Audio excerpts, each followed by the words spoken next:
አሰላሙ አለይኩም ረህመቱላሂ ወበረካቱ። ውድና የተከበራችሁ የቻናሌ ተከታታይ ቤተሰቦች እንደምን አላችሁ? ከኔ ጋር አልሐምዱሊላህ። በያላችሁበት ዓለም ዳርቻ ሰላማችሁ ብዙ ትትረፍ ይበል። አገራችንንም ሰላም አላህ ያድርግልን። የወለድናቸውንም ልጆች አላህ ሷሊህ ያድርግልን። የሰው ልጅ አልወለድኩም ብሎ ይተክዛል፣ ያስባል፣ ይጨነቃል።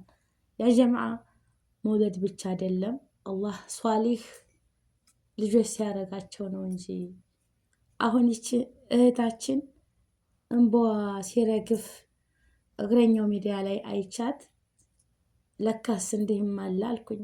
ወላሂ በተለይ ሴት ልጆች ሆነው ማለት ነው በስንት ውጣ ውረድ ያሳድጋቸው ካላባት ብዙ ፈተና አይታ መቼም ታቆታላችሁ። የሀገራችን እናቶች የሀገራችን እናቶች አልታደሉም። ወላሂ ከስንት አንዳንዴ ናቸው እንጂ በስንት ጉድ ነው የሚያሳድጉን።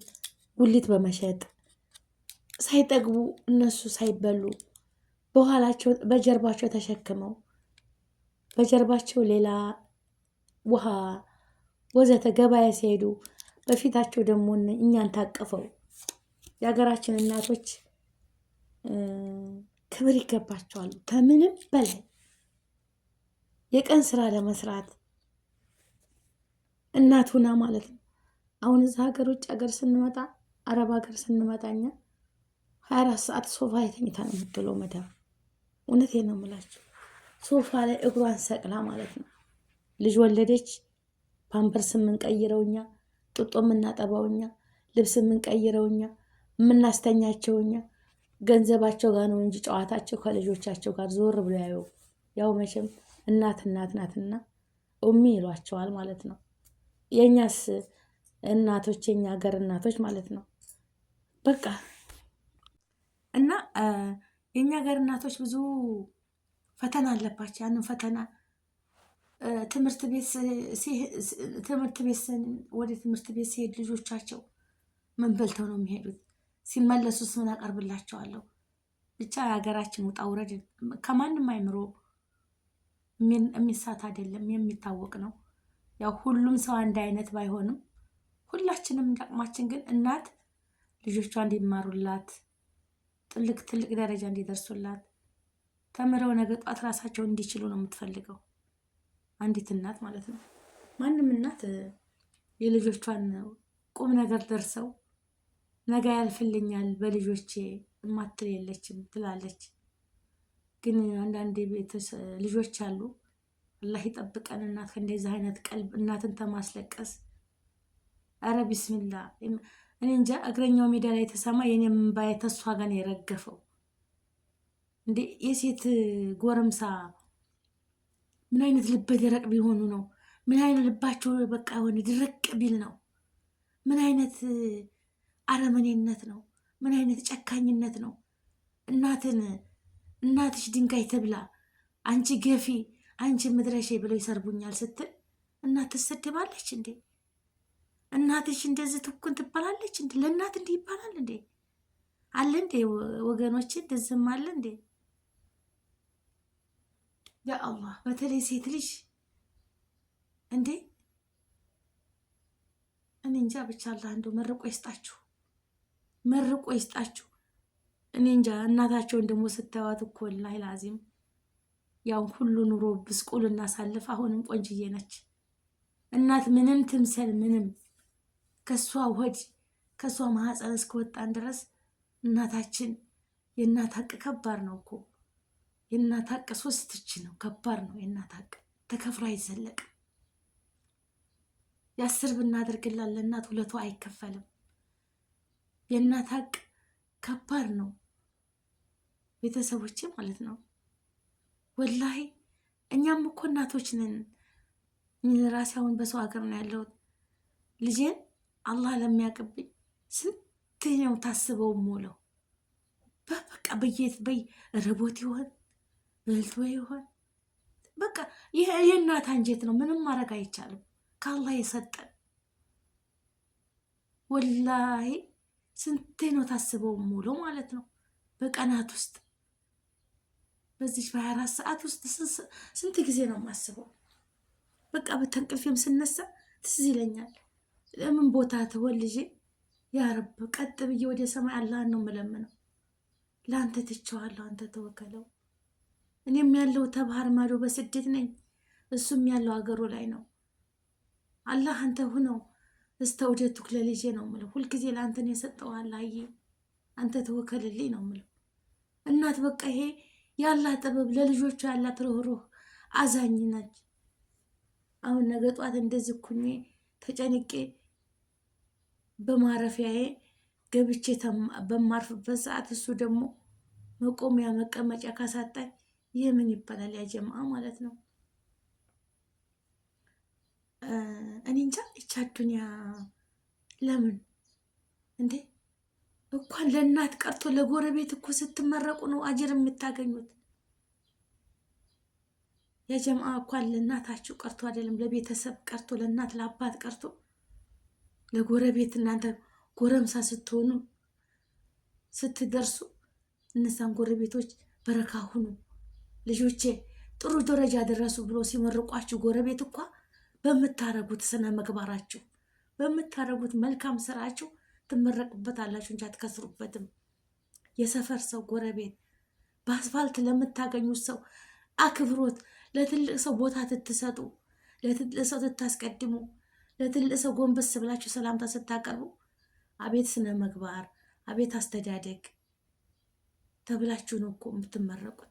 ማንም ጋደጉ ማንም ጋደጉ አንድ ሰው ፊደል የቆጠረ ሰው የተማረ ሰው እናቱ ምንም እንደው መጥፎ እኮ እናትዬ ተመለሽልኝ ብሎ እንኳን ይቺ ስንት ታሪክ ያሳለፈች ጎረቤቶቿ የሚናገሩ እሷ ስትናገር መቼም እግረኛው ሜዳ ላይ ራሷ መጥፎ ስራ ቢኖርባት አትመጣም። እውነቴን ነው የምላችሁ።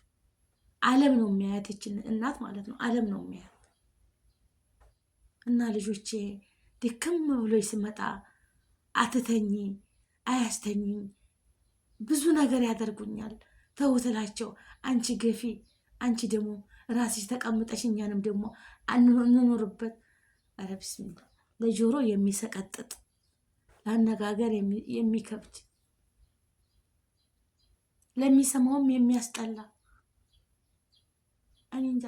ብቻ እንደው ፈጣሪ አላህ ልቦና ይስጣችሁ፣ አላህ ልቦና ይስጣችሁ። እናታችሁ በህይወት አለች። አንዴ ካመለጠች እናት በአዱንያ ላይ ሩህ አዛኝ ነች። ግን ወደ አኬራ ከሄደች ሱብሃንአላህ እዛ ትጨክናለች አሉ። እናት አባት ይሻላል፣ እዛ አኬራ ላይ ሩህ ይሆናል። አባት አዱንያ ላይ ትንሽ ከእናት አንጀት የአባት አንጀት ጠንከር ይላል አይደል? የአባትም አንጀት ሩህ አባቶች አሉ። ግን እናት እዛ አዱንያ ላይ ትንሰፈሰፋለች። እኔም እናቴ ስለማውቀው ማለት ነው። በኋላ በቃ እንቅልፍ እንኳ ተኝተንኛ እናቴ ትል ነበር። አላህ ለጀነት ይበላት። ትተኙ እኳ ትነሱ አይመስለኝም ልጆቼ ትላለች። እንዴ እቤት እኳ ምግብ የሁሉም እናቶች እኮ ተሟልቶላቸው አይደለም። እኛ ስናድግ ሁላችንም አይሞላም። አዱንያ ጎዶሎ ነች። በዛ ስትሉት በዚህ ይሄ የተፈጥሮ ነገር አለ አይደል? ዛሬ ምሳ በልተን እንደገና ለራት የት እንደሚገባ አይታወቅም። ይሄ ፈጣሪ ስራ ነው። እንደገና ራት ያስፈልገናል። ራታችንን በልተን ተኝተን ጧት እንነሳ፣ እንደገና እንዳዲስ ቁርስ ያስፈልገናል። ለዛ ሁሉ አሳቢና ፈላጪ ልጆቿ እስከሚያርጉ ድረስ አብቃቅታ የምትሰጥ ለእሷ ታትበላ እኛን አጉርሳ ሁሉም ወደ የስራው የምታሰማራ እናት እኮ ነች። የቤቱ ኑር፣ የቤቱ ምሰሶ፣ ሁሉ ነገር በቃ ድምቀት እናት ናች እኮ። እናንተ በደረሳችሁ ሰዓት እናንተም ጎረምሳ ሴት ልጆች ማለት ነው እናታችሁን ፏ አርጋችሁ እናታችሁን ፏ አርጋችሁ ማየ ተግራ ተቀኝ ሆናችሁ እናንተ እማ ደረስንልሽ እኮ እማ ምን ትፈልጊያለሽ አብራችሁ ዘና ፈታ እያላችሁ እሷ እንደውም እንደ ታላቅ እህታችሁ ናት የምትሆነው ለእናንተ ማለት ነው። ወላሂ ገና እኮ ነች እናታችሁ። ብትንከባከቧት ምን ችግር አለው? አሁን እናንተ ልባችሁም እንግዲህ ሌላ ሶስት ሊይዛችሁ ይችላል። በቃ ሁሉ ነገር ሊመጣ ይችላል፣ አይታወቃችሁም። ግን ነገ እናት ናችሁ፣ እናንተም ሴቶች ናችሁ፣ ትወልዳላችሁ። እመኑኝ እመኑኝ፣ በሰፈራችሁት ቁና ዋጋ ትከፍላላችሁ። የሰው ልጅ የዘራውን ነው የሚያጭደው። ሴቱ ናችሁ፣ በእናታችሁ ላይ አታችፉ። እናት እኮ ማለት ከባድ ነች ወላሂ። እኔ እንጃ ተሰማው ትናንትና ከበደኝ ወላሂ። አረ እናት እንደዚህ ወጣ አታልቅስ። በተለይ ምን ላብላቸው ትምህርት ቤት ሲሄዱ ህፃን ሆና ልጆቼ ታለ ምግብ ነው ያደሩት። እንበዋ እየረገፈ ያለርኩበት ያልሰራሁት ስራ የለም እነሱን ለማሳደግ አለች። እና እንደዚህ ዋጋ የከፈለች እናት ልጆችን አልበትንም ብዬ በዛ ሰዓት ውበት የሚያምር ነበር። እነሱን ትንሽ በነበሩበት ሰዓት ቁንጅናም ቁንጅና ነበር አለች። ግን ሁሉ ነገሬ ለነሱ ነው። አይ ኢንሻአላህ አላህ ይክስሻል አንቺን። አብሽሪ አብሽሪ። አላህ ሱብሃነሁ ወተዓላ ደግሞ ካሁን በኋላም እኮ አላህ አይቸግረው። ወላሂ ሰማይና መሬት የዘረጋ ጌታ እሱ ምንም አይቸግረውም። ላንቺ ያለውን እንባሽን የሚጠርግልሽ ባልም እንደ አባትም እንደ ወንድምም በቃ ሁሉ ነገር ጎዶሎሽን የሚሞላ አይዞሽ የሚልሽ ላንቺ የሚንከባከብሽ ሰው ሊሰጥሽ ይችላል። ወላሂ አልሐምዱሊላህ እንኳን ልጆችሽን በትነሽ ለሰው አልሰጠሽ። ሴቶች ስለሆኑ ለሌላ ሰጥን ብዬ ነው አለች። ሴቶች ናቸው እንኳንም ማሳደግሻቸው፣ እንኳንም ዝደረሽ አደረሻቸው። ነገ ጧት ግን ያገኙታል፣ ይወልዳሉ፣ ያገባሉ፣ ይወልዳሉ። በሰፈሩት ቁና የገዛ ልጆቻቸው ደግሞ እንደዚህ ክብር አይሰጣል። ክብር የሚባል ነገር አያዩም ባይናቸው ማለት ነው። ሁልጊዜ ማዋረድ፣ ሁልጊዜ ማከላፈት ነው። ለምን የሰው ልጅ የሰራውን ነው የሚያጭደው። እንኳን በልጆቻችሁ በጎረቤቶቻችሁ ግፍ አትስሩ። በሰው ላይ ግፍ አትስሩ። በእህት በወንድም ላይ ግፍ አትስሩ። የሰው ግፍ ዛሬ በአዱንያ ላይ ያሳያል። ወላሂ ነው የምላችሁ። እኔ በፌስቡክ ላይ አይቼ የሶሪያ ጦርነት በነበረበት ሰዓት ሲመቷቸው የነበረው ሲቀጠቅጧቸው የነበረው ሰውዬ ዛሬ እጅ ተፈንጅ ተይዞ ታስሮ ሳየው አዱንያ ያያቸው። የዛሬ እንግዲህ 13 ዓመት 15 ዓመት ዛሬ ግን በእነሱ እጅ ወደቀና በየካሜራው እንደዚህ እየቀረጹት እጁን ወደ ኋላ አስረው አያቸው። በዛ ሰዓት እሱ ጉልበት ነበረው፣ ሁሉን ነገር ነበረው፣ አቅም ነበረው። ግን ፈጣሪ አይቸኩልም። ዛሬ ምን ነው በቃ የሚጸጸትበት ቀን፣ መውጫ የሌለበት አጣቂ ቀን ጣለው እና ዛሬ መጥፎ የምንሰራት ስራ ነገ ለኛም ዋጋ ያስከፍለናል። ዛሬ ጉልበት ሊኖራችሁ ይችላል፣ ገንዘብ ሊኖራችሁ ይችላል፣ ሁሉ ነገር ሊኖር ይችላል። ግን ቀን ያልፍና ይጥላል። ከይረ ስራ ለሰው ልጆች መጥፎ አትሰቡ። ራሳችሁን ጠብቁ፣ ምላሳችሁን ሰትሩ፣ እጃችሁን ሰብስቡ፣ ገንዘባችሁን ያዙ። በቃ ታላችሁ ስጡ። ገባችሁ አይደለም? ከሌለ ደግሞ ዝም ማለት እኮ ትልቅ ነገር ነው። ዝም ማለት ወላሂ አላህ የእናትን የአባትን ሀቅ በጣም ከባድ ነው። እፍ አትበሏቸው ነው ያለው አላህ። እንኳን እንደዛ አይነት አፍ ከፍቶ መሳደብ እንደ የልጆቿ ስም ደግሞ እኮ ሙስሊሙም ሆነ ክርስቲያን እናትና አባትን አክብሩ ነው የሚባለው። እኛ በሀገራችን እንደው በማንኛውም ሃይማኖት የእናትና የአባት ሀቅ እኮ ሌላው ቀርቶኛ ስናድግ እኮ አንቺ ባለጌ ነው የምንባለው። ወላሂ የሰፈር ሰው እኮ እንዲህ በአስፋልት ላይ ማናቃቸው የሩቅ ሰው እኮ ሲያልፍ አስፋልት ላይ ቁጭ ብለን ካልተነሳን እንገረፍ ነበረ። ትልቅ ሰው ሲመጣ የምን ንቄት ነው? አንገትሽን ሲጠሩሽ አቤት እሺ።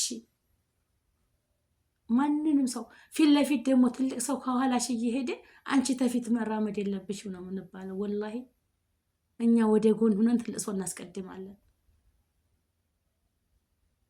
እንደው ቶሎ እኮ የማያፈጥሩ ተቸኮልን፣ ቀስ ብለን ወደ ጎን ሄደን። አሁን እኮ ጊዜ በቃ ሁሉም ካሜራ ይዞ ለእንትን ለዩልኝ ላይ ስሙልኝ ሆነ ነገሩ እኮ ያ ጀማ። ወላሂ እኔ ስንት ቪዲዮ አይቻለሁኝ። እንደዚህ ርቧቸው ሽማግሌ እያሳዩ ቪዲዮ እየሳቁ የሽማግሌው ጥርስ የረገፈ ነው። ጥርሳቸው ረግፏል። ግን የሆነ ምግብ አስገብተው ያስወጡታል። ጥርሳቸው ድዳቸው ስለማይዝ ማለት ነው። አሁን ይሄ ምን አይነት ትውልድ ነው? እነሱ አይ ጊዜ አለማወቅ ነው ወላ ለመፈመስ ነው ወላ አለማወቅ የሚባለው እኮ ከ10 ዓመት በታች ያሉ ህፃናት ምንም አይደለም። የአእምሮ ብስለት ስለሌለ ምንም ችግር የለም። ግን እነዚህ አሁን ወደ 20ዎቹ የገቡት ሰዎች ምን ይባላሉ? ጠይቅ እንዴ! እና ውድ ሀገሬ ልጆች አላህ ከእንዲህ አይነት በላ አላህ ይጠብቀን። ልጆቻችንን ሷሊህ አላህ ያደርግልን።